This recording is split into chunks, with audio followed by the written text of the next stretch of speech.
Kuna watu kwenye mambo ya afya walizoea mambo ya kupiga ramli. Mtoto ana malaria, unaenda kupiga ramli badala ya kwenda hospitali. Sema tuache imani potofu. Wapo wataalamu,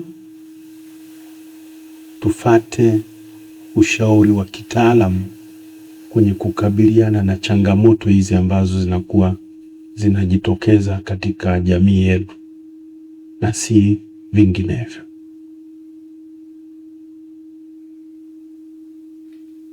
Najua Mheshimiwa Haule, kule kwako kuna picha ng'ada. Sijui bado kama mnapiga picha. Mmeshaacha. Wapo wapiga picha. Tuna sifa nyingi jamii zetu hizi. Uendelee kutoa elimu ili twende na zama hizi za sayansi na teknolojia. Tuachane na mila potofu. Na hapa nasisitiza tuachane na mila potofu. Kuna mila ambazo ni nzuri tu, zile tunaweza kwenda nazo kama sehemu ya jamii iliyostaarabika ya Kiafrika, lakini zile potofu tuachane nazo. Kwani toe onyo hilo kwa wale wenye mawazo kengeufu, kuacha. Lakini niwaahidi tu kuwa kwa wale watakaofanya ndivyo sivyo, basi serikali itachukua hatua.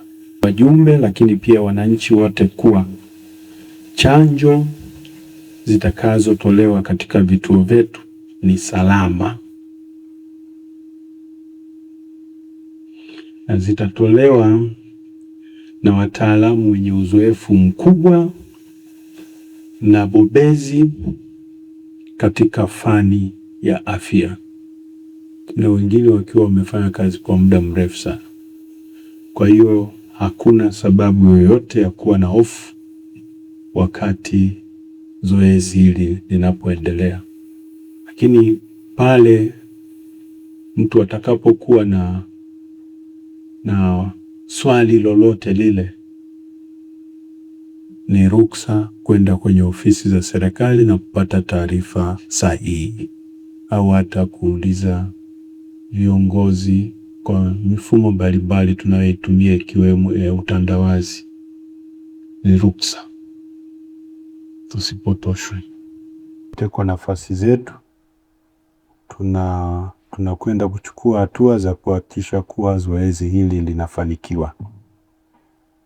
Lakini niwatake pia waheshimiwa wakuu wa wilaya, kesho hakikisha mnafanya vikao hivyo vya wadau kwenye ngazi zenu, ili ujumbe huu uweze kutoka mapema iwezekanavyo na kuwafikia wananchi wote kwenye maeneo yenu.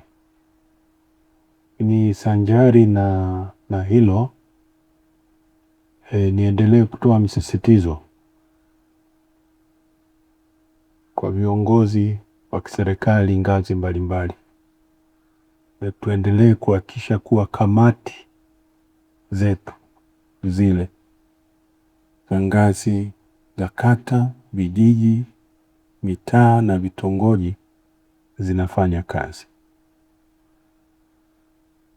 na mzishirikishe katika kampeni hii kamati za afya, wajumbe wale washiriki. Msanjari na hayo, naendelea kusisitiza swala la usafi. Swala la usafi si option.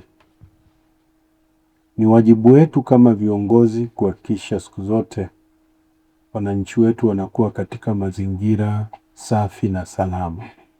Ukisema unakaa kamati ya usalama wilaya au mkoa, hatutarajii kamati hizo zikajadili mapanga, risasi, bangi na ujangili tu na ujambazi. No. Hizi kamati zinaenda mbali zaidi. Tizame afya za wananchi, tizame upatikanaji wa chakula, na mambo mengine kama hayo.